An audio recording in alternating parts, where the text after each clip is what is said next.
And so what about Yosemite National Park? Like if we want to go there, describe, you know, what you'd see the sights are there. Yeah, definitely. So all of the sort of big attractions in Yosemite for the most part are around the valley floor, which is great because once you're in the park there's a free shuttle that'll take you around. So the big things to see in Yosemite are the waterfalls, which are amazing if you go in sort of the March, April, May time because all that snow is melting and the waterfalls are really at their peak, and the wildflowers, and also the monolith. So El Capitan and Half Dome are kind of what Yosemite is known for, these really big, beautiful rock formations, especially if, you know, rock climbers are kind of aspire to go to hike in Yosemite. So you'll get a lot of that kind of around the valley floor. And then we also have the Mariposa Grove of giant sequoias. So those are those big trees you can fit a car in the base of them. Oh, wow. And we've got a grove of those that's just a little bit south of the valley floor.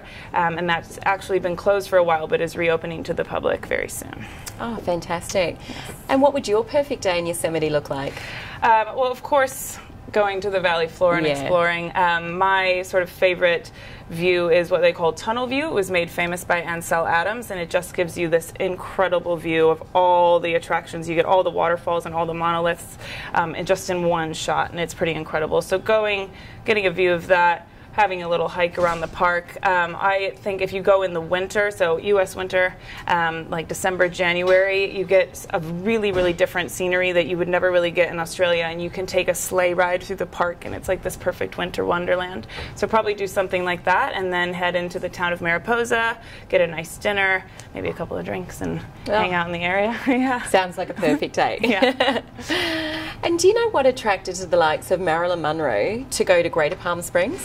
Yeah, so back in the day, all the stars like Marilyn Monroe were told that they were only allowed to go 2.5 hours from set, because if the producers or the directors wanted them to come back, they had to go back. So they were like, all right, we're going exactly 2.5 hours out of LA.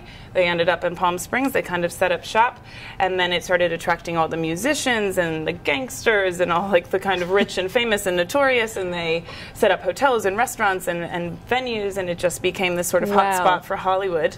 And it has stayed that way. So some of the same hotels that hosted Marilyn Monroe and Frank Sinatra have since hosted Sonny and Cher and Beyonce and Jay-Z. So they've just sort of maintained this status as the celebrity place to go for the weekend. Oh, that sounds fantastic. Yeah. So what's 3 unmissable experiences that you'd recommend for Greater Palm Springs? Oh, I think the Palm Springs Aerial Tramway takes you up the San Jacinto Mountains. So you kind of start at the base and then you get to the top and you can see the entire Coachella Valley. So we call Greater Palm Springs is actually 9 cities, which most people don't, they might kind of flow between them without even realizing it. They're all a little bit different, but they're all part of the Coachella Valley. So that's kind of why we get the Coachella Music Festival. Fantastic. So going up there, getting that incredible view is really amazing. We have red Jeep tours. They take you out in these old, like, military vehicles, and they will take you into the San Andreas Fault Line, so you actually go right into it, or they'll take you out to Joshua Tree National Park. So getting out and exploring the California desert region is really incredible. And then I think I would do like an old Hollywood tour and really get in touch with that, you know, Marilyn Monroe side of the destination, and see, you know, where all the celebrities lived.